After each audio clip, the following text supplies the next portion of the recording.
या इमारतीमध्ये तब्बल 7 अशी जे मराठी संस्था होत्या की ज्याने नवी मुंबईचा चेहरा मोहरा बदलण्यासाठी प्रयत्न केला। थोडीशी कल्पना नव्हती की आमचं हे ॲग्रीमेंट एक्सटेंड होणार नाही आणि आम्हाला निविदा प्रक्रियेत उतरावं लागेल।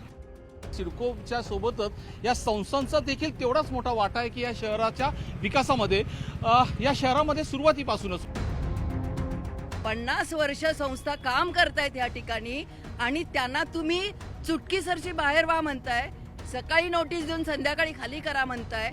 आम्ही सतत भीतीखाली, आज आमचं अस्तित्व आहे का, आज आम्हाला हकललं जाईल का, याच्या खाली आम्ही सगळे वावरतोय। याच्यामध्ये परत हे मेसेज कुणाला जातात, इथल्या सेक्युरिटीला सांगतात। सगळ्यांनी किती भीतीच्या वातावरणात राहायचं।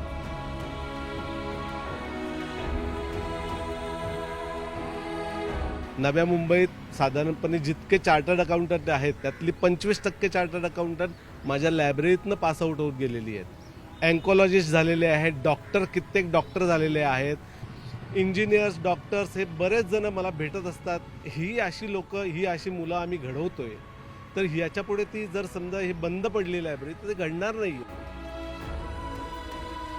ज्या वेळेला असा उत्तम प्रतिसाद नागरिकांचा आणि सर्व समाजाचा असतो त्यावेळेला महानगरपालिकेने आम्हाला ना नफा ना तोटा या तत्वावर आम्ही चालवतो। NGO सगळ्या, कुठल्याही प्रकारची आम्हाला कसलीही आवश्यकता नाही, स्वयंसेवक म्हणून आहोत। फक्त आमची विनंती आहे की आम्हाला निविदा प्रक्रियेतून वगळून या। या शहराची कोणतीही माहिती नसताना या शहराची नाळ कशाशी जुळलेली आहे, नाळ जोडण्याचा प्रयत्न कोणी केलेला आहे याची कुठलीही कल्पना नसताना ही नवी मुंबई महापालिका 5 दिवसांपूर्वी या सगळ्या टाउन लायब्ररीसारख्या, नवी मुंबई स्त्री मुक्ती संघटनेसारख्या, नूतन महिला मंडळासारख्या, Navi Mumbai music and drama circle सारख्या 30-30 वर्ष काम करणाऱ्या संस्थांना 5 दिवसापूर्वी नोटीस देते आणि त्यांना सांगतं तुम्ही तातडीने जागा रिकामं करा। मला असं वाटतं इथल्या प्रशासकीय व्यवस्थेची या शहराशी कोणतीही नाळ जुळलेली नाही। तर नव्या मुंबईमध्ये मराठी संस्था ज्या आहेत त्या हद्दपार करण्याचा डावच या नव्या मुंबई महापालिके प्रशासनाने आखलेला आहे। कलेसाठी जागा देणं हे गव्हर्नमेंटचं काम आहे असं मला वाटतं। त्यांनी आमची कला जोपासली पाहिजे, त्यांनी कलेलाही तेवढंच प्राधान्य दिलं पाहिजे जेवढ्या बाकी गोष्टींना ते प्राधान्य देतात। आमचं एवढंच निवेदन आहे प्रशासनाला की आम्हाला ह्या जागा कायमस्वरूपी, भले लिव्ह इन लायसन्सवर असेल पण कायमस्वरूपी द्याव्यात की जेणेकरून आमचं काम आम्ही व्यवस्थित करू शकतो। राज्यातली श्रीमंत महापालिका म्हणून नवी मुंबई महापालिकेकडे पाहिलं जातं, परंतु या श्रीमंत महानगरपालिकेत जर उपद्व्याप पाहिले तर तुम्हाला मी एक उदाहरण दाखवतोय की मी सध्या वाशीतल्या अशा इमारतीजवळ आहे जी जुनी इमारत पाडून जिथे नवी मुंबई महानगरपालिकेने एक 4 मजली इमारत उभारली आहे। परंतु याच जुन्या इमारती अगोदर जुनी इमारत जी होती त्या जुन्या इमारतीने या नव्या मुंबईला एक चेहरा मोहरा दिला, नव्या मुंबईची एक ओळख तयार करून दिली। नव्या मुंबईमधली सांस्कृतिक चळवळ असेल, नव्या मुंबईमधली वाचन संस्कृती असेल, नव्या मुंबईमधल्या तरुणांना शिक्षणाकडे ओढ निर्माण करावी, अशा अनेक गोष्टी या इमारतीने तयार केल्या। कारण या इमारतीमध्ये तब्बल 7 अशी जे मराठी संस्था होत्या की ज्याने या नवी मुंबईसाठी, या संस्थांनी नवी मुंबईचा चेहरा मोहरा बदलण्यासाठी प्रयत्न केला। आणि खरं म्हटलं तर सिडकोने या संस्थांना या नवी मुंबईमध्ये एक सांस्कृतिक चळवळ निर्माण व्हावी, या नवी मुंबईचा खऱ्या अर्थाने चेहरा बदलला जावं। नुसत्या ज्या इमारती उभारून जमणार नाही, तर इथला जो शेतकरी असेल, इथला प्रकल्पग्रस्त असेल किंवा इथे येणारा प्रत्येक नागरिकाचा देखील विकास झाला पाहिजे, अशा अनेक विचारातून नव्या मुंबईमध्ये सिडकोने समाज मंदिरं उभारली। आणि आत्ता या नव्या इमारतीमध्ये याच अनेक संस्था इथे कार्यरत होत्या, त्यांना 26 तारखेला महापालिकेने नोटीस दिली आणि 30 तारखेला तुम्ही तात्काळ ही इमारत खाली करा असं सांगण्यात आले। त्यामुळे संपूर्ण आयुष्य आपलं या संस्थेसाठी वेचणारे हे सगळ्या संस्थेचे प्रतिनिधी आहेत, वेगवेगळ्या संस्थेमध्ये हे काम करतायत आणि ह्या सगळ्या प्रतिनिधींनी आपलं आयुष्य वेचून आज या महापालिका आयुक्त डॉक्टर कैलास शिंदे यांनी एक नोटीस काढून यांना तुम्ही पुन्हा टेंडरमध्ये सामील व्हा आणि तुम्ही ती जी बीट होईल किंवा त्याच्यामध्ये जी स्पर्धा होईल त्या स्पर्धेमध्ये भाड्याने तुम्ही घ्या आणि पुन्हा हे तुम्ही ऑफिस घ्या असं सांगण्यात आलं। हास्यास्पद आहे खरं म्हटलं तर सिडको ही प्रॉफिट मेकिंग कंपनी म्हणून राज्य सरकारची ओळखली जाते, परंतु प्रॉफिट मेकिंग कंपनी असताना देखील सिडकोनी मात्र ह्या संस्थांना ह्या शहराचा चेहरा मोहरा बदलण्यासाठी नाममात्र दराने हे कार्य दिले होते। परंतु नवी मुंबई महानगरपालिका ज्यांची जबाबदारीच खऱ्या अर्थानं म्हटलं तर या शहरासाठी अशी लोक जी काम करणार त्यांना प्रोत्साहन देणं. परंतु तीच महानगरपालिका, ज्या महापालिकेकडे आता अनेक इमारती आहेत ज्या पडून आहेत, त्या इमारती असताना देखील या संस्थांना, ज्या जुन्या संस्था आहेत त्या संस्थांना बाहेर काढण्याचं, हाकलण्याचं काम सुरू आहे. एवढंच नव्हे तर नव्या मुंबईमध्ये मराठी संस्था ज्या आहेत त्या हद्दपार करण्याचा डावच या नव्या मुंबई महापालिके प्रशासनाने आखलेला आहे.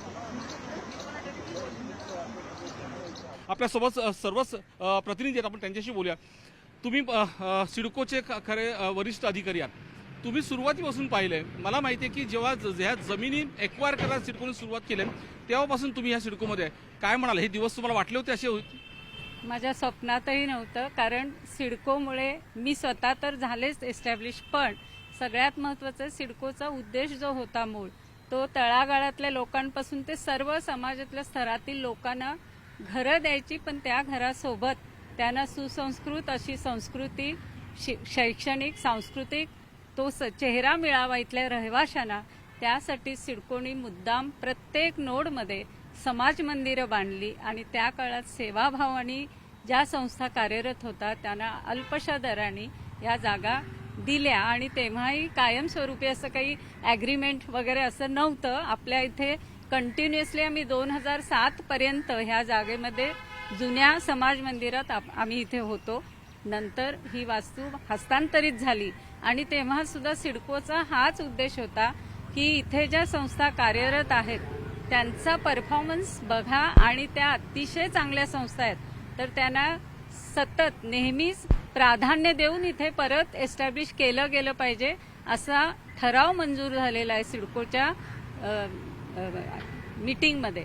आणि त्या अनुषंगानेच आम्हाला इथे जागा कंटिन्यू केल्या गेल्या. आणि आम्ही नवी मुंबई स्वयंसेवी संस्थेच्या माध्यमातून जेव्हापासून एस्टॅब्लिश आहे, इथल्या महिला सुरक्षेसाठी स्वयंसिद्धासारखा उपक्रम म्युनिसिपल कॉर्पोरेशन सोबत राबवला आणि साधारण आम्ही 800 ते 900 12 ते 60 वयोगटातील महिलांना सुरक्षेचं प्रशिक्षण दिलं पोलीस डिपार्टमेंटच्या खात्यातून. त्याच्यानंतर या नवी मुंबई महापालिकेसाठी 4 चौघी या मॅगझिननी सगळ्या नगरपालिकांवर महिलांना स्वच्छ टॉयलेट 100 फूट अंतरावर असावं, 100 मीटरवर अशी एक केस केली. त्यावेळेला आपल्याच या नवी मुंबई स्वयंसेवी संस्थेने म्युनिसिपालिटीसाठी अख्ख्या नवी मुंबईचा जवळजवळ 4 महिने प्रत्येक नोडमध्ये प्रत्येक एरियाचे टॉयलेट आम्ही सगळे सर्वे केले. त्याचा सर्वे रिपोर्ट दिला. त्याचं कारण हे होतं की आम्हाला असं वाटतं की नवी मुंबई कॉर्पोरेशन हे आपलं आहे, आम्ही सामाजिक कार्यकर्ते आहोत, तर हातात हात घालून या आपल्याबरोबर आपल्याला सपोर्टला अख्खी नवी मुंबई आहे, तर आम्हाला असं कितीतरी सामाजिक काम यांच्या माध्यमातून हातात हात घालून करता येईल. आणि अचानक जेव्हा हे 1 नोव्हेंबरला 1 नोव्हेंबर 23ला नवीन वास्तू आम्ही आलो, तेव्हा आम्हाला थोडीशी कल्पना नव्हती की आमचं हे ॲग्रीमेंट एक्सटेंड होणार नाही आणि आम्हाला निविदा प्रक्रियेत उतरावं लागेल. हा आम्हाला खरं म्हणजे खूप मोठा धक्का आहे सगळ्याच संस्थांना. तर माझी नम्र विनंती आहे प्रशासनाला, आयुक्तांना, की ज्या उद्देशाने आम्ही इथे सगळ्या संस्था कार्यरत आहेत त्या सगळ्या संस्थांच्या कामाचा लेखाजोखा पाहून त्यांना निविदा प्रक्रियेतून कायमचं वगळावं आणि रीतसर आमचं नूतनीकरणाचं ॲग्रीमेंट जे आहे रिन्युअल करावं. तुम्ही आयुष्य वेचले या सगळ्या आणि इथल्या प्रत्येक घटकाला या शहराशी जोडण्याचा प्रयत्न केला. त्यांना या शहरातल्या मुख्य प्रभाव, ते मूळ प्रभावामध्ये आणण्याचा प्रयत्न तुम्ही प्रत्येक घटकाला केलात. आताची जी परिस्थिती उद्भवली त्यावरती तुम्ही काय म्हणाल? नवी मुंबई महापालिकेनं जेव्हा आम्हाला नोटीस दिली ते आमच्यासाठी अतिशय धक्कादायक होतं आणि उद्वेगजनक सुद्धा होतं असं मी म्हणेन. खरं तर 74वी घटना दुरुस्ती आहे. त्या घटना दुरुस्तीनुसार ज्या लोकल सेल्फ गव्हर्नमेंट आहे, स्थानिक संस्था ज्या आहेत, महानगरपालिका असेल, ग्रामपंचायत असेल, यांनी लोकांसाठी काम करायचं आहे, लोकांच्यामध्ये जायचं आहे, लोकांच्या समस्या समजून घ्यायच्या आहेत. पण प्रशासनाला हे शक्य होत नाही, म्हणून प्रशासनानं स्वयंसेवी संस्थांच्या मार्फत हे काम करून घ्यायचं आहे किंवा काम करायला द्यायचं आहे स्वयंसेवी. आणि हे पूर्ण महाराष्ट्रभर, जगभर आपल्याला हे चित्र दिसेल की स्वयंसेवी संस्थांना प्रशासनाची जी काही मदत असते, आता आम्हाला मदत काय हवी आहे, आम्हाला तुमच्याकडून तुम्ही जागा द्या, सुविधा द्या आणि प्रत्येक महानगरपालिकेमध्ये एक समाज विकास असतो विभाग. त्या समाज विकास विभागानं सुद्धा आमच्यावर आलं पाहिजे. त्यांनी काय उपक्रम करतात ते सांगितले पाहिजेत. खरं तर आम्ही प्रशासनाचं काम करतोय आणि त्याच कामावर हे जे प्रशासन आहे ते गदा आणतंय. खरं तर मी तुम्हाला अनेक उदाहरणं देईल महाराष्ट्रातली की ज्या ठिकाणी प्रशासनानं स्वयंसेवी संस्थांना अशा प्रकारची जागा असेल, अनेक सुविधा असतील, मदत केलेली आहे. मी एकच उदाहरण देते. BMCला आत्ता सुद्धा Savitribai Phule gender resource centre आहे, जे अनेक वर्षापासून चालू आहे, जे मुंबई महापालिकेनं दिलेलं आहे, भाडं घेत नाहीत. आणि तिथे आता लायब्ररी चालू आहे, तिथं काउन्सिलिंग सेंटर आहे, कायदेशीर मदत केली जाते. अशा अनेक लोकांना गेली अनेक वर्ष कुठल्याही भीतीखाली न वावरता ते काम करतायत. तर आम्ही सतत भीतीखाली, आज आमचं अस्तित्व आहे का, आज आम्हाला हकललं जाईल का, आज आम्हाला बाहेर काढलं जाईल का, याच्या खाली आम्ही सगळे वावरतोय. आज खरं तर महिलांची सुरक्षितता ऐरणीवर आलेली आहे. आपल्याला सगळ्यांना माहिती आहे नवी मुंबईत अनेक घटना घडलेल्या आहेत. आणि मग हा जो व्हायलन्स आहे, हिंसाचार आहे, महिलांचं पुनर्वसन आहे, त्यांचं समुपदेशन करणं आहे, जेव्हा त्यांना अंगावरच्या कपड्यानिशी बाहेर काढलं जातं त्यावेळी जी मदत करणं आहे. आत्ता लायब्ररी ही आपली संस्कृती आहे, केदारे बोलतील या संदर्भात. तर हे सगळं तुम्ही उखडून काढताय आणि तुमची नोटीस अतिशय कडक नोटीस आहे की ज्यामध्ये 2 दिवसात बाहेर व्हा, 2 दिवसात खाली व्हा. आणि याच्यामध्ये परत हे मेसेज कुणाला जातात, इथल्या सेक्युरिटीला सांगतात. सगळ्यांनी किती भीतीच्या वातावरणात राहायचं. सेक्युरिटी येता जाता म्हणतो अरे आम्ही टाळं लावणार आहे उद्या, अरे तुम्हाला सामान खाली करायला लागेल. हे काय आहे? 50 वर्ष संस्था काम करतायत या ठिकाणी आणि त्यांना तुम्ही चुटकीसरशी बाहेर व्हा म्हणताय, सकाळी नोटीस देऊन संध्याकाळी खाली करा म्हणताय. तर हे अतिशय चुकीचं आहे. आणि ही 74वी घटना दुरुस्ती माहिती आहे का प्रशासनाला? त्यांनी आधी ती माहिती करून घ्यावी, ती वाचावी, त्याच्यामध्ये काय सांगितलेलं आहे ते समजून घ्यावं. आणि या पद्धतीनं अजिबात चालणार नाही. आत्ता मला एकच शेवटचं वाक्य आहे, आमच्या सगळ्यांची मागणी आहे, निविदा भरणं आमचं काम नाहीये. तर निविदा किंवा आमची क्षमताही नाहीये. तर आता तुम्हाला काय करायचं आहे, पैसे ज्यांच्याकडे आहेत त्या लोकांना निविदा भरून ही जागा द्यायची आहे. आणि मग ह्या सगळ्या सामाजिक संस्था, सांस्कृतिक संस्था त्यांचं काम बंद करायचं आहे. तर आम्हाला फक्त निविदा न भरता कायमस्वरूपी, आम्ही रोज भीतीच्या वातावरणात नाही वावरणार. आम्हाला कामं करू देत. आमची कामं सोडून तुम्ही ही कामं करायला आम्हाला मागे लावताय.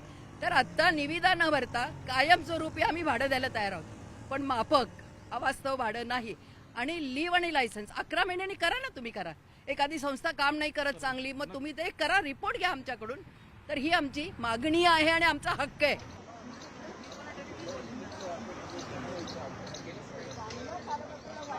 खरं म्हटलं तर 1974 साली खऱ्या अर्थानं सिडकोनी ह्या संपूर्ण जागा आपल्या ताब्यात घ्यायला सुरुवात केली. जेव्हापासून ताब्यात 1974ला सुरुवात केली आणि 1975 पासून या संस्था काम करतात. काही संस्थांना 40 वर्ष आले, काही संस्थांना 50 वर्ष आहेत. त्याचपैकी देशपांडे मॅडम आहेत, यांच्या संस्थेला 1975ला सुरुवात झाली, म्हणजे तब्बल 50 वर्ष ही संस्था कार्यरत आहे. त्यावर आपण विचार करू शकता की या संस्थेचं कार्य किती मोठं आहे. काय सांगाल, 50 वर्षाचा परिश्रमानंतर तुम्ही संपूर्ण आयुष्य इथे वेचलं या नवी मुंबईसाठी, या संस्थेसाठी, आणि आज ही परिस्थिती तुमच्यावरती उद्भवलेली आहे. या अधिकाऱ्यांना या नवी मुंबईची संस्कृतीची जाणीव आहे का, की त्यांनी नवी मुंबईमधला हा इतिहास कधी पाहिलाय का? नूतन महिला मंडळ हे महिलांसाठी सामाजिक उपक्रम आणि सक्षमीकरण आणि सबलीकरण याच्यावर काम करते. गेली 50 वर्ष झाली आम्ही सगळ्या संस्था आणि त्याबरोबर नूतन महिला मंडळाचे सर्व कमिटी मेंबर्स हे काम करतायत की आज व्यक्तिमत्व विकास आहे. महिलांना सुद्धा ज्या कॉर्पोरेट जगतात काम केलेले आहेत त्या सगळ्या महिला आमच्या मंडळाच्या मेंबर आहेत.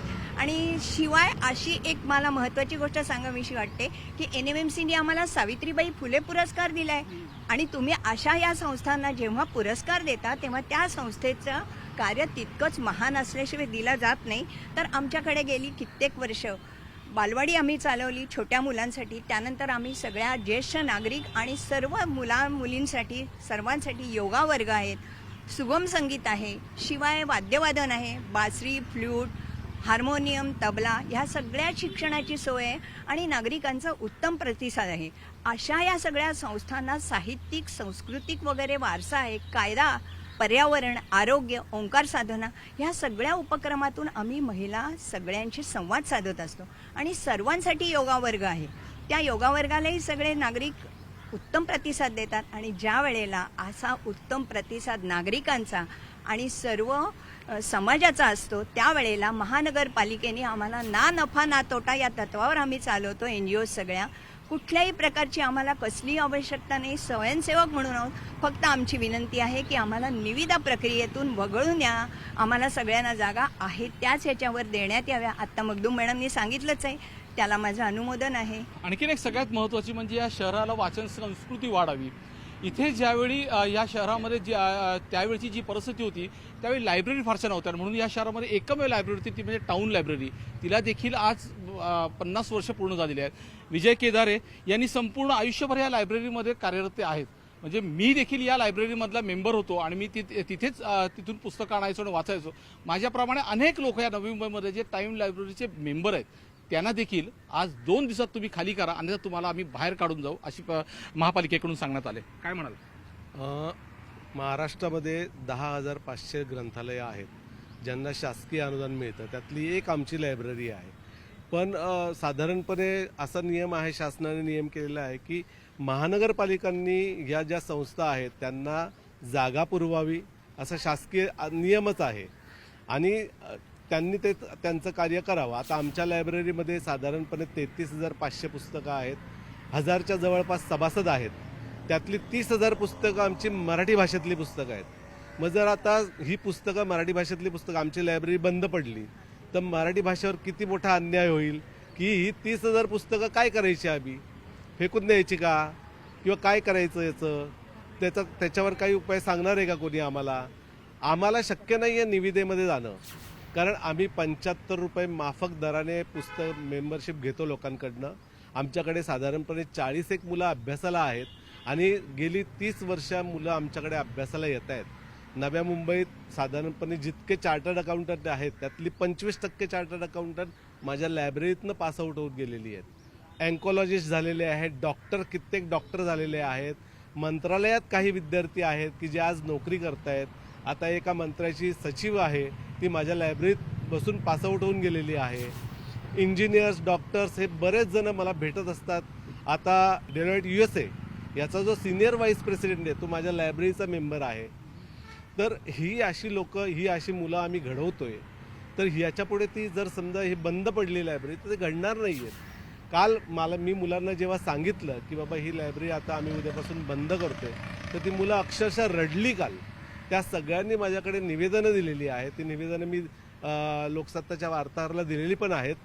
ती निवेदनं बघून मलाच रडायला आलं स्वतःला की काय होणार आहे या मुलांचं पुढे. तर आता याच्यावर प्रशासनाने विचार करावा. आमचं असं म्हणणं आहे की निविदा स्पर्धेमध्ये आम्ही जाऊ शकत नाही आहे, कारण आमच्याकडे तितकी काही निधी नाही आहे की निविदेमध्ये आम्ही तग धरू शकू. आमचं एवढंच निवेदन आहे प्रशासनाला की आम्हाला ह्या जागा कायमस्वरूपी, भले लिव्ह इन लायसन्सवर असेल पण कायमस्वरूपी द्याव्यात की जेणेकरून आमचं काम आम्ही व्यवस्थित करू शकतो.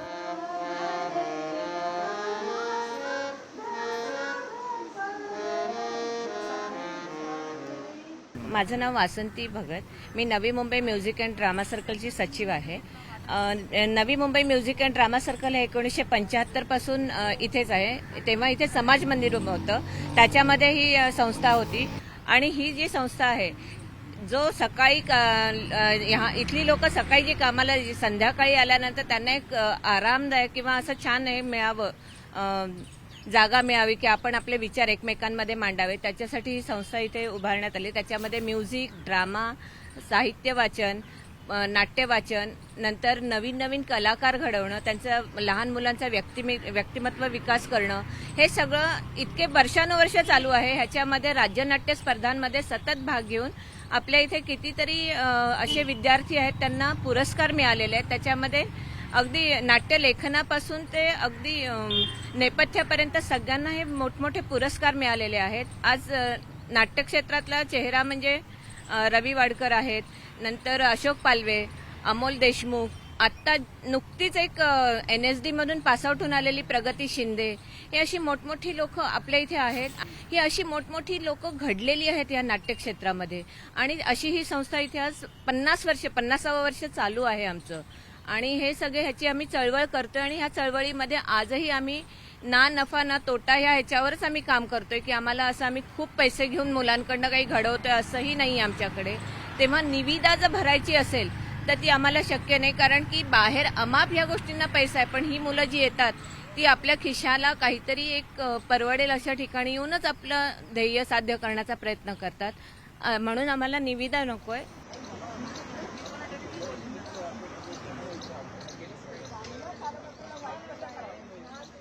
मी मदन शितोळे, इथे बॉम्बे स्पोर्ट क्लबतर्फे मी इथे ऑफिस बेरर म्हणून काम करतो आहे गेले 25 वर्ष. आणि या संस्थेतर्फे ही संस्था स्थापन केली सिडकोने. सिडको जेव्हा त्यावेळेला ह्या सगळ्या ह्याचा कारभार पाहत होती त्यावेळेस 75ला त्या सिडकोच्या सगळ्या ऑफिसर लोकांनी असं सांगितले, आम्हाला पूर्ण वेळ देता येत नाही, संध्याकाळ वगैरे आम्हाला थांबता येणार नाही किंवा लोकांशी संपर्क साधायला आम्हाला वेळ आहे. त्यावेळेला 85ला त्या लोकांनी आम्हाला त्यांची कमिटी बनवून, त्या कमिटीच्या संस्था बनवून, त्या संस्थेवर ती माणसं होती, सिडकोची माणसं होती आणि त्या लोकांनी ही अशी न्यू बॉम्बे स्पोर्ट क्लब म्हणून बनवलं. हे 85ची गोष्ट झाली. तिथपासून गेल्या जवळजवळ 40 वर्ष आम्ही इथे इथल्या लोकांना, मुलांना, नागरिकांना आम्ही वेगवेगळ्या स्पोर्ट्सचे त्यांना हे पुरवतो, सामान पुरवतो, त्यांना संधी देतो.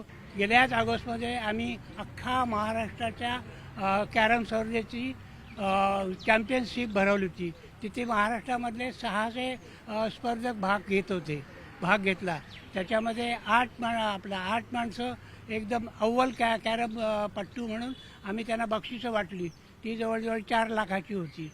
आणि ही स्पर्धा 4 दिवस आम्ही NNMSAमध्ये घेतली होती.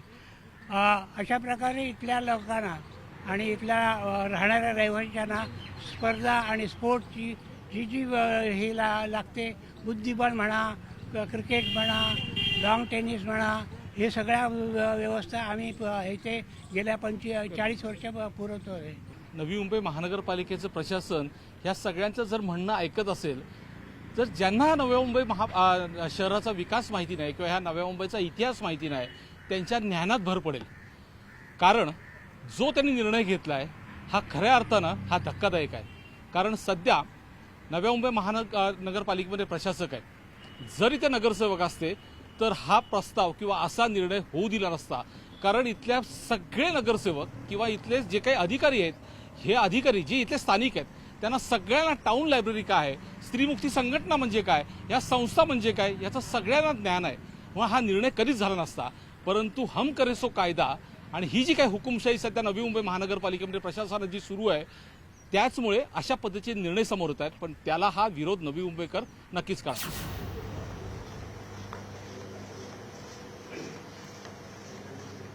...1971 साली सिडकोची स्थापना झाली आणि 1974 पासून सिडकोनी इथल्या सगळ्या जमिनी अधिग्रहण करण्यास सुरुवात केली आणि खऱ्या अर्थानं ह्या नव्या मुंबईच्या विकासाला सुरुवात झाली. परंतु 1980-1982च्या दरम्यान इथल्या देशातील सगळ्या भाषिकांचे सभागृह असावेत यासाठी सिडकोनी मग तमिळ सभागृह असेल, बंगाली असोसिएशन असेल, अशा अनेक भाषिकांचे सभागृहासाठी त्यांनी भूखंड देण्यास सुरुवात केली. त्यापूर्वीच 1979 सालापासून ह्या शहरातले काही मराठी विचारवंत होते ते एकवटले होते आणि त्यांनी ह्या सगळ्यांनी एकत्र आल्यानंतर मराठी भाषेच्या संस्कृतीसाठी, मराठी भाषेच्या साहित्यासाठी, कलेसाठी आपली देखील भूखंड असायला पाहिजे, आपली जागा असायला पाहिजे, सभागृह असायला पाहिजे असा विचार ह्या सगळ्यांच्या मनात आला आणि मग त्यांनी सिडकोकडे पाठपुरावा केला आणि त्यांनी हे भूखंड मिळवलं. आज या भूखंडावरती साहित्य, संस्कृती आणि कला मंदिर उभं राहिले आणि हे गेलं तब्बल 46 वर्ष कार्यरत आहे. याच कलामंचावरती लक्ष्मीकांत बेर्डे असतील, पु ल देशपांडे असतील, यांचे सगळेजण ह्या कलामंचावरती त्यांची कला प्रदर्शित करून गेलेले आहेत. खरं म्हटलं तर 1979 नंतर 1982 साली हा भूखंड मिळाल्यानंतर इथल्याच काही स्थानिक मराठी तरुणांनी ह्या सगळ्यांनी मिळून बिनव्याजी म्हणून 1,000 रुपये काढले. तब्बल 2.25 लाख रुपये जमा झाले आणि त्या 2.25 लाखावरती ह्या सभागृहाची जागा घेतली आणि हा टुमदार असं सभागृह इथे उभं आहे. गेले अनेक वर्ष या सभागृहामध्ये ग्रंथोत्सव होतात, नाट्य महोत्सव होतात, अनेक कार्यक्रम या ठिकाणी होतात. या सगळ्याच्या या नव्या मुंबईमधली मराठी संस्कृती, मराठी कला सगळं जपण्याचं काम गेले अनेक वर्ष हे सगळे जण करतायत. आणि आज त्याच नवी मुंबईमध्ये मराठीची गळचेपी होताना दिसते. आपण ह्या सगळ्यांकडून जाणून घेऊया. ही मगाशी पहिल्यांदाच सांगितल्याप्रमाणे ही खरोखर खेदाची गोष्ट आहे. एक तर भारत सरकारसुद्धा ह्या साहित्यिक चळवळीला प्रोत्साहन देत आहे. मी सांगतो आत्ताच की गेल्या महिन्यात राजा राममोहन राय ट्रस्टने एक जाहिरात दिली होती की संपूर्ण देशात वाचन संस्कृती वाढवण्यासाठी त्यांनी कार्यक्रम करा, आम्ही तुम्हाला निधी देतो आहे म्हणून आता आम्ही अर्ज केलेला आहे आणि जवळजवळ 3 लाखाचा निधी मिळेल अशी अपेक्षा आहे त्याच्याकरता. म्हणजे भारत सरकार, महाराष्ट्र शासनसुद्धा ह्या चळवळीला प्रोत्साहन देत आहे. आणि नवी मुंबईत मात्र कसं त्यांना दाबता येईल, कशा संस्था बंद होतील आणि पैशाचा मार्ग कसा मोकळा होईल हे बघितलं हा योग्य गोष्ट नाही आहे. नक्कीच नवी मुंबईमधला असंही एक चेहरा आहे, ते म्हणजे साहेबराव ठाणगे. न्यूज 18 लोकमतने देखील त्यांच्या साहित्याचं कार्यकाळ पाहून किंवा त्यांची लेखणी पाहून त्यांना देखील गौरवण्यात आलं होतं. ठाणगे साहेब, काय तुम्ही म्हणाल? तुमच्या लेखणीतून तुम्ही नेहमीच या नवी मुंबईकरांचं प्रबोधन करत आलात, राज्यामधल्या सगळ्या मराठी भाषेची संस्कृतीची जपणूक करण्याचा प्रयत्न आपण करत आलात. आता जी काही गळचेपी सुरू झालेली आहे, संस्थात मोडीत काढण्याचं झालं आहे, त्याच्यातून देखील प्रॉफिट काढण्याचा प्रयत्न केला जातं. जे सिडकोने विचार केलं होतं ते विचार आता महापालिका करत नाही. नाही, काय झालं आहे, महाराष्ट्र संस्कारक्षम आपण म्हणतो आणि तो होतही. अगदी यशवंतराव चव्हाण साहेबापासून विलासराव देशमुखांपर्यंत पाहिलं, त्यांची भाषणं ऐकली तरी आपल्याला वाटतं की यांनी खूप वाचलेलं आहे, खूप ऐकलेलं आहे, खूप चांगलं पाहिलेलं आहे. आणि आत्ता आपण जे विधानसभेत आणि हे सगळीकडची भाषणं पाहतो, परवा 4 मंत्र्यांचं आपण सगळं पाहिलं, म्हणजे आरेरावे आणि निकृष्ट दर्जाची, खालच्या दर्जाची वक्तव्य पाहिल्यानंतर वाटतं हे काही वाचत असावे का, हे काही सांस्कृतिक कार्यक्रम पाहत असावेत का, यांच्यावर काही सांस्कृतिक संस्कार झालेत का? होतच नाहीत. आणि हे होण्यासाठी कुलकर्णी साहेबांसारखे, आप्पासारखे काही लोक नव्या मुंबईत पहिल्यापासून धडपडत आहेत. आम्ही सगळी लोक इथं अनेक कवी संमेलनापासून, नाट्य संमेलनापासून, साहित्य संमेलनापासून सगळे कार्यक्रम करतो. प्रतिसाद कमी असतो, मान्य आहे मला, इथे मराठी टक्का कमी आहे, असेलही, पण जो आहे तो सुद्धा वाढला पाहिजे. त्यासाठी जो खर्च आहे, त्यासाठी जे चालतं, त्यासाठी शासनाने थोडं उदार राहिलं पाहिजे असं मला वाटतंय. आता नुकतंच मी, तो आपला विषय नाही, लायब्ररीला दिले जागा, मला वाटतं शासन आता काय खाली करा म्हणते इथे पलीकडे त्या महात्मा फुले याच्यावर. ही सुद्धा वाईट गोष्ट आहे हो, खूप चांगली गोष्ट आहे. तुम्ही वाचला नाही तर वाचणारच नाहीत, वाचलं पाहिजे, खूप चांगलं पाहिलं पाहिजे तर, आणि तरच चांगले संस्कारक्षम मनाने माणसं घडतील असं मला वाटतं. आणि ते होण्यासाठी शासनाने थोडं मोठं मन करून या संस्थांना वर येण्यासाठी मदत केली पाहिजे असं माझं ठाम. नक्कीच फक्त आपली संस्थाच मोठी व्हायला पाहिजे असं नाही, तर या शहरामधल्या अनेक संस्था आहेत, त्या तब्बल 60 संस्था आहेत, त्या सगळ्या 60 संस्थांना एकत्र करून आणि हा संपूर्ण जो गाडा आहे तो चालवण्याचा प्रयत्न करतात. आप्पा देखील त्याच्यामध्ये संपूर्ण आयुष्यभर या सगळ्या संस्थांना एकत्र येऊन ही सगळी मंडळी काम करतायत. मात्र आता ह्या संस्थांना हद्दपार करण्याचं काम सुरू आहे. आप्पा, हे सगळं बघून तुम्ही म्हणजे घाम गाळून, म्हणजे पैसा जमा करून तुम्ही या सगळ्या संस्था उभ्या केल्या, कुटुंबाकडे फारसं लक्ष नाही दिलं, एवढं लक्ष या संस्थांकडे दिलेलं आहे. असं असताना देखील आता ह्या संस्थाच इथून हद्दपार करण्याचा विचार, हे सगळं बघताना ह्या अधिकाऱ्यांची बुद्धीची कीव येते तुम्हाला? मी 76 पासून या शहराचा हे आहे, रहिवासी आहे. आणि ह्या सगळ्या ज्या संस्थांवर आता अन्याय झालेला होत आहे, त्या संस्था सामाजिक, सांस्कृतिक आणि साहित्य क्षेत्रामध्ये फार मोठं योगदान आहे स्वतःचं. म्हणजे इतकं निस्पृहपणे या लोकांनी काम करून ते उभं केलेलं आहे. नुसतं उभं केलं नाही, त्याचं संगोपन केलं आणि वृद्धिंगत केलं. ह्या चळवळी सगळ्या वृद्धिंगत केल्यात, स्वतःच्या पदरमोड करून, म्हणजे काही शासनाची किंवा इतर काही मदती नसताना सुद्धा इथपर्यंत आलेल्या आहेत. आणि आता त्या संस्थाच मराठी मोडीत काढायला चाललेल्या आहेत, ह्याचा मी पहिला निषेध व्यक्त करतो. आणि महापालिकेने सहानुभूतीने विचार करावा अशी मी त्यांना सांगतो. काय म्हणा, सिडको सारखी संस्था, प्रॉफिट मेकिंग असलेली कंपनी जी भूखंड विकून आपली संस्था चालवते, शहर वसवते, दुसऱ्या बाजूला ज्यांनी खरं काम करायला पाहिजे, या समाजासाठी काम करायला पाहिजे, ती नवी मुंबई महानगरपालिका, ती मात्र हात वर करते आणि ती प्रॉफिट मेकिंग कंपनी झाली आहे. ती त्या इमारतीमधून भाड्याने पैसे कमवून हे महापालिका चालवणार आहे, काय शहराचा विकास करणार आहे? सर काय आहे की मराठी अभिजात भाषा ही नामदेव तुकारामांची ज्ञानेश्वरांची पहिल्यापासूनच अभिजात आहे. शासनकर्त्यांना अभिजात व्हायला वेळ लागलेला आहे. फार उशीर शासनकर्ते फार उशिरा अभिजात झालेले आहेत. तेव्हा ह्या अभिजात भाषेचा दर्जा आता तर मिळालेच आहे, पण त्याचं आता पुढचं जे आहे ते ह्या शासनकर्त्यांच्या अनुषंगाने आपल्याला पुढे न्यायचं आहे. आणि शासनकर्तेच असं नाकर्तेपणा दाखवतात आणि या संस्था मोडीत काढायला निघालेल्या आहेत. आणि जे रिझर्वेशनचे प्लॉट वगैरे आहे ते धनधारकांच्या हवाली करून त्या गरीब संस्था आहेत, छोट्या छोट्या संस्था आहेत, साहित्य सांस्कृतिक याच्यामध्ये काम करतात, त्यांना देण्याऐवजी हे यांचं सगळं व्यावसायिक जे हे चाललेलं आहे ते बरोबर आहे, हे करून ते बंद व्हायला पाहिजे. नक्कीच आपण पाहतोय की या शहरात अनेक संस्था आहेत, परंतु त्या संस्थांचं ध्येय मात्र वेगळं आहे की त्यांना फक्त शासनाकडून भूखंड लाटायचे आणि आपले शाळा असतील, कॉलेजेस असतील किंवा इतर उद्योगधंदे करायचे. परंतु ह्या सगळ्या लोकांचं आयुष्य ज्यांनी वेचलंय त्या फक्त इथली मराठी संस्कृती, इथला मराठी माणूस, इथल्या मराठी कला ह्या सगळ्या जोपासण्यासाठी, त्याची वाढ होण्यासाठी, इथल्या तरुणांना वाचन संस्कृती वाढावी, ह्या सगळ्यासाठी हे प्रयत्न करतात. मात्र त्यांना या शहरातून हद्दपार करण्याचा डाव आता नवी मुंबई महानगरपालिकेने आखलाय. मात्र त्यांना कितपत यश येते आणि हे यश नवी मुंबईकर मिळवून देणार काय, हे येत्या काळात पाहावं लागेल.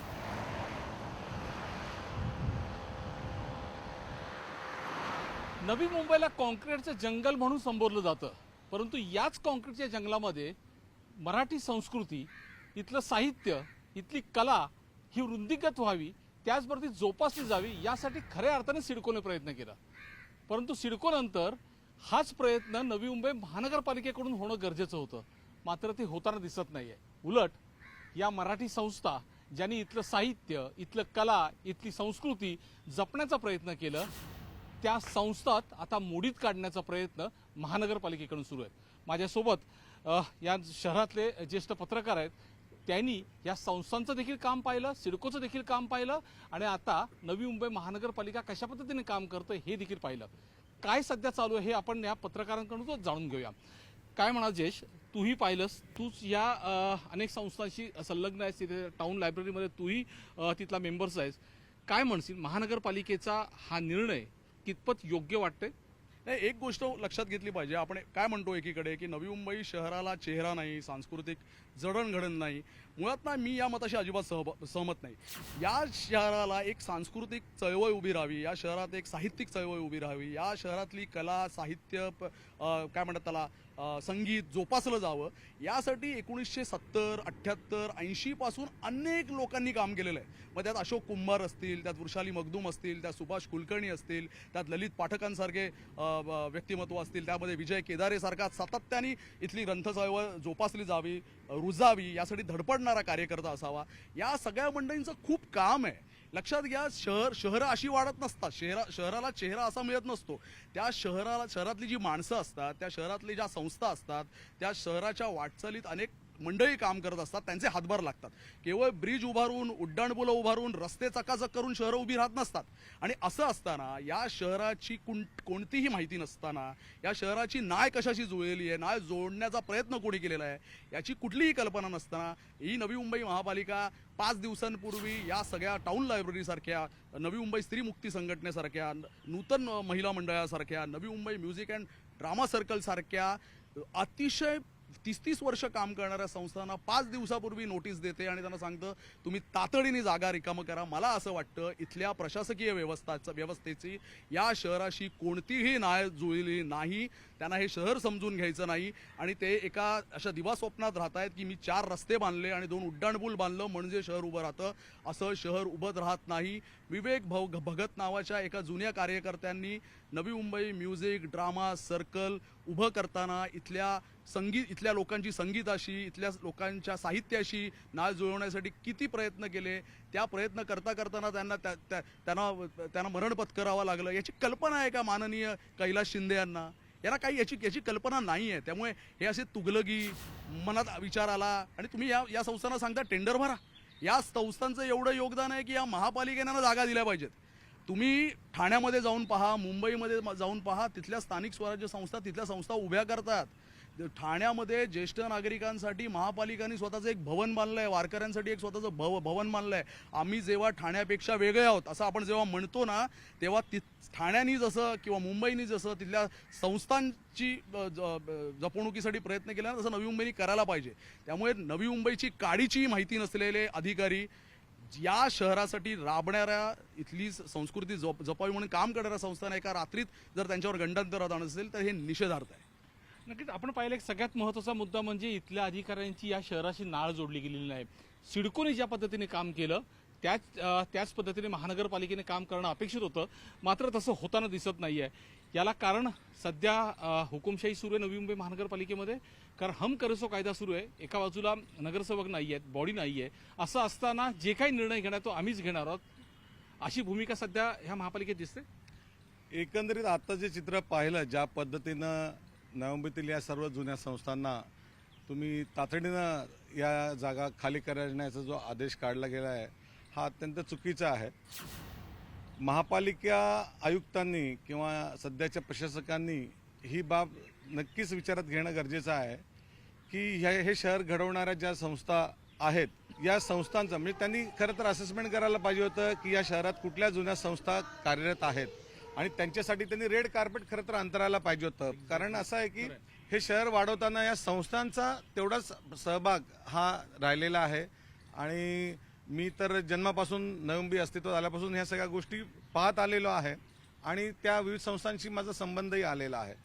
एकंदरीत ज्या पद्धतीनं त्यांनी या सगळ्यांना घरं खाली करायला सांगतो ना आपण, जसं कुठलाही मागचा पुढचा विचार न करता हा निर्णय चुकीचा आहे. महापालिकेने आयुक्तांनी याचा पुनर्विचार करणं गरजेचं आहे. पाहायला गेलं तर महापालिकेच्या शेकडोने वास्तू या वर्षानुवर्ष खाली रिकाम्या पडलेल्या आहेत. त्यावेळेस ना या अधिकाऱ्यांनी तिकडे लक्ष दिलं ना इथल्या लोकप्रतिनिधींनी लक्ष दिलं. प्रत्येक वॉर्डमधले महापालिकेची वास्तू म्हणजे आपल्याच बाबजाची वास्तू अशा पद्धतीनं तिथले लोकप्रतिनिधी त्याच्यावर कब्जा करून बसलेले आहेत. याबाबत सातत्यानं पत्रकारांनी आवाज उठवला, परंतु त्या वास्तू तिथल्या स्थानिक लोकप्रतिनिधींच्या ताब्यातून घेण्याचं धैर्य हे पालिका अधिकाऱ्यांनी त्या प्रशासनाने आतापर्यंत कधीही दाखवलं नाही. आणि अचानक कुठल्या तरी अधिकाऱ्याला जाग येते आणि म्हणते नाही सगळे आम्हाला नवीन टेंडर काढायचे. अरे तुम्हाला नवीन टेंडर काढायचे तर काढा ना, कोणी तुम्हाला नाकारले.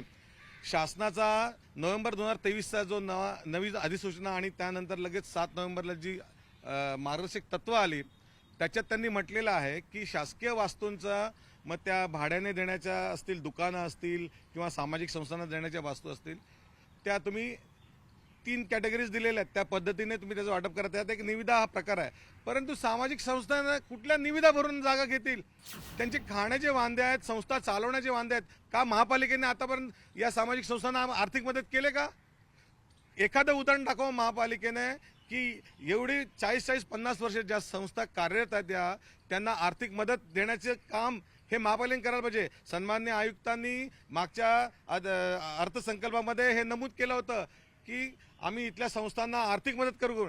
पण आता 6 महिने लोटून गेले, एका तरी संस्थेला महापालिकेने आर्थिक मदत केली का हे दाखवून द्यावं. याचा विचार आयुक्तांनी आणि सर्व प्रशासकीय अधिकाऱ्यांनी करणं गरजेचं आहे. आणि अशा पद्धतीनं त्या अधिसूचनेमध्ये, त्या मार्गदर्शक तत्वामध्ये अर्जाद्वारे पण वास्तू देण्याचा नमूद करण्यात आलेला आहे. मग महापालिका हा प्राधान्याने का विचार करत नाही की ज्या संस्थांनी हे शहर घडवलं त्यांना आपण स्वतःहून बोलावून ते जिथं कार्यरत आहेत. अरे दर 5 वर्षांनी तुम्ही टेंडर भरायचं आणि दर 5 वर्षांनी जागा बदलायची का? कोणाची ऐपत आहे अशी? हा विचार करणंच किंवा अशा पद्धतीनं या संस्थांना बाहेर ढकलणं तर ही अत्यंत चुकीची गोष्ट आहे. आणि इथल्या या शहरातले लोकप्रतिनिधी पण या सगळ्या गोष्टीवरती चुप्प का साधतात? रोज टेंडरच्या कामासाठी धावणारे महापालिकेत लोकप्रतिनिधी अशा या सामाजिक संस्थांना जेव्हा महापालिका बेघर करायला जातं तेव्हा कुठे गेलेत का? ते शांत बसलेले आहेत. त्यांना फक्त काय टेंडरमध्येच इंटरेस्ट आहे का? या संस्थांना वाचवण्यात, त्यांच्या मदतीला धावण्यात इंटरेस्ट नाही. हे अत्यंत चुकीचं आहे. नक्कीच आपल्यासोबत तरुण पत्रकार देखील आहेत. ज्ञानेश, काय सांगशील? तुझ्यासारखे अनेक तरुण म्हणजे आम्ही या टाउन लायब्ररीशी संबंधित होतो, तिथले मेंबर्स होतो. काय म्हणशील आता हा निर्णयामुळे तू घडलायस, पण ह्या निर्णयामुळे नंतर येणारी जी पिढी आहे त्याला फटका मोठ्या प्रमाणात बसेल असं वाटतं? सर्वप्रथम महानगरपालिकाचे जे आयुक्त आहेत कैलास शिंदे यांनी जो काही निर्णय घेतलेला आहे त्याचं मी निषेध करतो आणि मला त्यांना असं विचारायचं आहे की तुमचं डोकं ठिकाणावर आहे का? मुळात या ज्या संस्था आहेत या सगळ्या संस्थांचं नवी मुंबईच्या जडणघडणीमध्ये खूप मोठं योगदान आहे, त्यांचा वाटा मोठा आहे. कोणत्याही शहराला एक सांस्कृतिक वारसा असतो आणि सिडको ज्यांनी हे शहर बसवलं त्यांना याची जाणीव होती, त्यामुळेच त्यांनी या सगळ्या संस्थांना जमिनी दिल्या, वेळप्रसंगी त्यांना त्यांच्या मालकीच्या भूखंड दिले आणि त्यांच्यावर त्यांनी इमारती उभ्या करून या शहराचं उद्याचं भविष्य आज घडवता यावं म्हणून या सगळ्या संस्थांना त्या जागा दिल्या. आणि असं असताना आज महापालिका आयुक्तांनी कुठलीही पूर्व सूचना न देता अवघ्या 10 ते 12 दिवसांमध्ये या सर्व संस्थांना त्यांच्या जागा रिकाम्या कराव्या, 4 दिवसांमध्येच खाली करायचं रिकाम्या कराव्या असं सांगण्यात आलं. हा अतिशय दुर्दैवी निर्णय आहे. नवी मुंबई महानगरपालिकेच्या दृष्टीने किंवा मग नवी मुंबईच्या जनतेच्या दृष्टीने हा अतिशय वाईट निर्णय आहे. खरं तर या संस्थांचं आमच्यासारखे जे काही पत्रकार आहेत किंवा इथं वाचणारे जे लोक आहेत, इथं राहणारे जे काही कला क्रीडा साहित्य क्षेत्रात काम करणारे जे लोक आहेत यांच्या जडणघडणीमध्ये मोठं योगदान आहे. म्हणजे मी तर असं म्हणेन की महानगरपालिकेने या सगळ्या संस्थांना अनुदान द्यायला हवं, त्यांना याच ठिकाणी ठेवून त्यांना अनुदान द्यायला हवं. तुमचा कारभार कसा चालतो त्याच्यावर आम्ही तुम्हाला आर्थिक मदत देतो, जेणेकरून तुम्हाला तुमच्या संस्था आणखी जोमाने चालवता येणं शक्य होऊ शकेल. मी कामाच्या निमित्ताने परदेशात गेलेलो आहे, परदेशातल्या ज्या ज्या संस्थांशी मी भेटलेलो आहे तर त्यांना सरकार अनुदान देतं. म्हणजे मोठे मोठे म्युझियम्स आहेत, मोठ्या मोठ्या वास्तू आहेत, तिथे परदेशातून येणाऱ्या लोकांना आपल्या देशात काय चाललं आहे हे कळावं. आमचा देश कला क्रीडा शैक्षणिक सांस्कृतिक विषयांसाठी आणि सामाजिक क्षेत्रात काम करणाऱ्या लोकांसाठी किती सजग आहे हे इतर देशातल्या लोकांना कळावं म्हणून ते त्यांच्यासाठी रेड कार्पेट टाकतात आणि सांगतात ही माहिती तुम्ही तुमच्या देशामध्ये पोचवा. म्हणजे अशा प्रकारे इतर देशातले लोक अशा संस्थांसाठी जर आग्रही असतील तर मला असं वाटतं की नवी मुंबई महानगरपालिकेने सुद्धा अशा प्रकारे आपला जो काही निर्णय घेतला तो मागे घ्यावा आणि या संस्थांना जिथं आहोत तिथंच ठेवावं. जर असं नाही झालं तर कदाचित आम्हा सगळ्या या नवी मुंबईतले जे काही जे वाचक मंडळी आहे, जे कला क्रीडा क्षेत्रात काम करणारी लोक आहेत, या सगळ्यांना कदाचित उद्या रस्त्यावर उतरावं लागेल महापालिका आयुक्तांच्या निर्णयाविरुद्ध किंवा महापालिकेविरुद्ध. नक्कीच आपण पाहिलं की ज्या पद्धतीने महापालिका आयुक्त यांनी जो निर्णय घेतलाय, खऱ्या अर्थानं सिडकोच्या यापूर्वीच्या अनेक अधिकाऱ्यांनी या संस्थांना जोपासलंय, यांना उभं केलंय, यांना जागा देऊन, कारण ती गरजेचं होतं, शहरासाठी गरजेचं होतं. मात्र आपण आता काहीतरी वेगळं करतोय, मी काहीतरी वेगळं करतोय ह्या आविर्भावामध्ये सध्या नवी मुंबई महानगरपालिकेचे जे प्रशासन आहे ते मात्र काहीतरी वेगळंच आपली टूम घेऊन ह्या सध्या निर्णय घेत आहेत. आणि महापालिका आयुक्त हा निर्णय जर त्यांनी हा बदलला नाही तर मात्र येणाऱ्या काळामध्ये ह्या शहरातल्या सर्व स्तरातील लोक रस्त्यावर उतरल्याशिवाय राहणार. माझं नाव विकास साळुंके, मी वाशिममध्ये गेली 24 वर्ष इथेच राहतो आहे. आणि जेव्हा आम्हाला समजलं की इथे लायब्ररी आहे, टाऊन लायब्ररी, जेव्हा ही बिल्डिंग तयार झाली तेव्हापासून आम्ही इकडे जॉईन झालो आहे. मी असतील, माझे मित्र असतील, आम्ही सगळे स्पर्धा परीक्षांचा अभ्यास करतो आहे. MPSC UPSC, कोण बँकिंग करतं आहे, कोण पोलीस भरती करतं आहे. तर जेव्हापासून आम्ही इकडे आलो आहे तेव्हापासून खूप म्हणजे सुविधा त्यांच्या केदारे सरांनी आम्हाला प्रोव्हाइड केल्या आहेत. त्यांचे बुक्स असतील किंवा सगळ्या सुविधा आम्हाला मिळत आहेत आणि खूप छान अभ्यास होतो आहे. कारण ह्या स्पर्धा परीक्षेच्या युगात इतकी सुविधा मिळणं खूपच कठीण होतं. आणि अचानक पालिकेने जे बंद होण्याचा आम्हाला नोटीस पाठवली तेव्हापासून खूप विद्यार्थी असे नकारात्मक विचार करू लागले, कुठे जायचं, काय करायचं, कसा स्टडी करायचा. त्याच्याबद्दल खूपच आज भरपूर विद्यार्थी आले पण नाही आहेत, कारण पालिकेने आज लास्ट डेट दिली की येऊ नका म्हणून लायब्ररीमध्ये. त्याच्यामुळे प्रॉब्लेम असा होतो की आम्ही अभ्यास कुठे करायचा. खूप विद्यार्थी असे विचार करत आहेत, काही मुंबईवरून येत आहेत, चेंबूरवरून येत आहेत, खूप लांब लांब ठिकाणावरून ह्या ठिकाणी वाशीमध्ये अभ्यास करण्यासाठी टाऊन लायब्ररीमध्ये येत आहेत. तर पालिकेला फक्त आमचं एकच रिक्वेस्ट असेल की लवकरात लवकर ही पुन्हा सुरळीत चालू करावी, कारण स्पर्धा परीक्षेची आता सगळ्या डेट्स यायला लागल्या, थोडासा अभ्यास पण आम्हाला जास्त वेळ मिळावी हीच इच्छा आहे बस. पाचच्या 1-2 वर्षांपासून या लायब्ररीमध्ये येत आहे आणि जेव्हा मला माहीत पडलं की ही लायब्ररी म्युनिसिपल कॉर्पोरेशन NMMC जी कंटिन्यू करत आहे ते मला खूप चांगलं वाटलं आणि इट वॉज ॲन इन्स्पिरेशन. कारण की इथे खूप सारे ॲस्पिरंट्स येतात आणि ते पण इथे म्हणजे त्यांची जर्नी सुरू होते इथे देशाचं भविष्य हे करण्यासाठी. खूप मुंबईवरून लोक येतात, एकदम लांब लांबून लिटरली लोक पूर्ण रात्र काम करून पण इथे येतात. आणि सर आणि मॅम जे आहेत लायब्ररीचे ते एवढे सपोर्टिव्ह आहेत. इथे पाणी भेटतं, प्यायला पाणी आहे, वॉशरूम आहे, क्लीन आहे, फॅन वगैरे आहे, एव्हरीथिंग इज म्हणजे एकदम सगळं एकदम व्यवस्थित केलेलं आहे. हे म्हणजे हे वाचनालय म्हणजे हे विद्येचंच देऊळ आहे. पुस्तकांची काही कमी नाही आहे. हे म्हणजे हे ॲक्च्युली एक एस्केप आहे, म्हणजे एक घरापासून, घराच्या तणावापासून, स्ट्रेसपासून इथे तुम्ही येऊन स्वतःचं म्हणजे स्वप्न ॲक्च्युली पूर्ण करू शकता. हे तुमचं एक स्टेपिंग स्टोन आहे पुढे जाण्यासाठी. आणि जर हेच आता ते बोलतात आहे की ते बंद करणार आहे, तर मग दॅट हे बिलकुल चांगला नाही होणार. म्हणजे आम्ही कुठे जाणार, कारण की बाकी जे म्हणजे इथे काय आहेच नाही. आणि जर ही जी गोष्ट आहे, जर NMMC जर चांगलं करत होती आणि जर तेच बंद करणार आणि कॅपिटलाइज करणार, तर मग काही पूर्ण पॉईंटच हे होऊन जाणार. आणि एवढे लोक जे एवढे लांबून येतात ते त्यांचं पूर्ण सगळ्यांचं एक काय बोलतात एक ड्रीम असं शॅटर होऊन जाणार. आणि हेच माझी विनंती आहे NMMCला की हे बंद नाही पडून देऊ आणि मुलांना त्यांचे स्वप्न पूर्ण करण्याचा हा एक जो स्टेपिंग स्टोन आहे तो पुढेच राहू दे असं.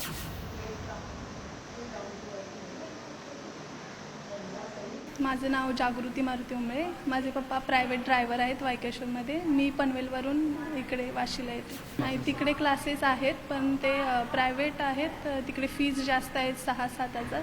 इकडे महानगरपालिकेचं हे फ्रीमध्ये आहे, त्यामुळे तिकडे फीज जास्त आहे, तिकडे फी नाही. अच्छा, हां. तू इथे किती पैसे भरले? तिथे मी नाही भरले. एंट्रन्स फी असते 100 रुपये, पण ती नाही दिली तर ती देखील नाही दिली. हां, नाही. पण आता हे जे क्लासेस आहेत ते बंद होणार आहेत. महानगरपालिकेने सांगितले की ते बंद करणार आहेत. सगळ्यांना उद्यापासून बाहेर काढलं जाणार आहे सगळे कॉम्प्युटर्स. मग काय करणार तू? नाही, म्हणजे असं नाही होणार आहे ना. मला नाही वाटत की क्लासेस बंद होतील. हे फ्रीमध्ये आहे मुलींसाठी वगैरे, म्हणजे मुलंही असतात, पण फ्रीमध्ये आहे, त्यामुळे बंद होतील असं मला नाही. महापालिका स्वतःच बंद करायचा प्रयत्न करते. मग काय करणार तू? महानगरपालिका विचारू का बंद करताय वगैरे, आणि मग पुढे बघ. विचारू पहिलं का बंद करताय तुम्ही, काही कारण असतील, रिझन असतील, त्यामुळे त्यांना विचारू का बंद करताय. मग त्यांना सांगू की इथे किती मुलं आहेत, खूप मुलं आहेत, त्यांच्या गरजा आहेत, त्यांना क्लासेसची आवश्यकता आहे, असं त्यांना सांगू. मग त्याच्यावर ते विचार करून ठरवू शकतात. ही खूप मोठी संस्था आहे आणि ही खूप जुनी संस्था आहे. विवेक भगत हे माझे गुरु आहेत. त्यांच्याकडूनच मी नाटकासाठी सुरुवात केली. माझं वय तेव्हा 6 वर्ष होतं. जर ते नसते तर आता कदाचित मी राष्ट्रीय नाट्य विद्यालयामध्ये शिकून आले नसते. इथे ह्या संस्थेने खूप लोकांना घडवलं आहे. खूप मोठी मोठी नावं आहेत जी आता इंडस्ट्रीमध्ये काम करत आहेत. आता आमच्याकडे जी मुलं आहेत ती 18 ते 20 मुलं आहेत जी रेग्युलरली येत आहेत. आम्ही एका फेस्टिवलसाठी एक नाटक बनवतोय. थेस्पो हे एक यूथ फेस्टिवल आहे, त्यासाठी आम्ही एक नाटक तयार करतो आहे. तर त्याची प्रोसेस सुरू आहे आणि सगळी मुलं खूप मेहनती आहेत. सगळे खूप मनापासून काम करतायत. म्हणजे 9 to 5 जॉब केल्यानंतरही ते पूर्ण वेळ इकडे देत आहेत. त्यांचं मन इथे देत आहेत, त्यांचं पॅशन देत आहेत, त्यांची कला जोपासतायत. आणि त्यासाठी ही जागा आमच्यासाठी खूप महत्वाची आहे. त्या मुलांसाठी खूप महत्वाची आहे, त्यांच्या कलेसाठी खूप महत्वाची आहे, त्यांच्या मनासाठी खूप महत्वाची आहे. So Navi Mumbai music and drama circle हे माझ्यासाठी पर्सनली खूप इमोशनल आहे. आणि ह्या जागेने मला घडवलं आहे. आणि अशी अनेक मुलं आहेत जी आता घडतायत आणि त्यांना घडताना मॅमला बघायचं आहे, मला बघायचं आहे. सो लागला तर पाहिजे, जर नाही लागला तर आम्हाला मग खाली बसून प्रोटेस्ट करावं लागेल. अजून ह्याच्या व्यतिरिक्त काही पर्याय नाही आहे. पण कलेसाठी जागा देणं हे गव्हर्नमेंटचं काम आहे असं मला वाटतं. त्यांनी आमची कला जोपासली पाहिजे, त्यांनी कलेलाही तेवढंच प्राधान्य दिलं पाहिजे जेवढ्या बाकी गोष्टींना ते प्राधान्य देतात. सो मला असं वाटतं की ही जागा नाही चुकली पाहिजे.